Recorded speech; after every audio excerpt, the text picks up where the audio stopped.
diabetic retinopathy occurs when you get damage to the very small capillaries at the back of the eye in the retina, and it consists of two forms. First of all, what's called background retinopathy, which affects the central part of the vision, and you can get swelling in the retina, you can get leakage from blood vessels, but you find that the central vision can decline.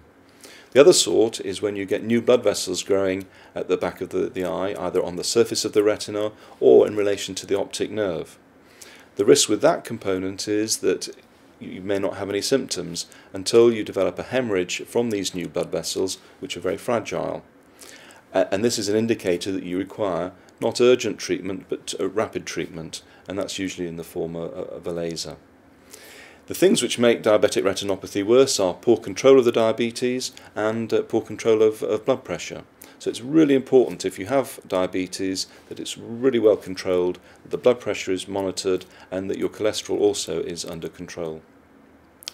In terms of the treatment modalities, if it is affecting the central part of the retina, the background retinopathy, sometimes called maculopathy, the options are for laser treatment or injecting an anti-VEGF drug, so a drug which controls the leakage from the blood vessels and the development of new blood vessels, and typical examples are called Lucentis and Eylea, and they've been in the press of late. The protocols for treating macular changes is very variable. Again, there have been a lot of studies on this, and it really depends on interaction between patient and surgeon, and choosing a treatment program which is specific for that patient. But typically you have thickening of the retina, you get reduction in vision, and therefore the injections will improve that situation and hopefully improve and result in maintenance of good visual function.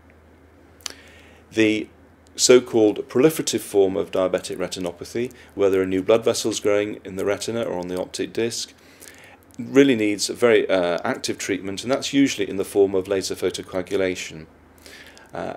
There has been a lot of discussion recently about using the anti-VEGF drugs, and they have a temporary role in controlling the retinopathy, and really are probably going to be best used in combination with laser treatment.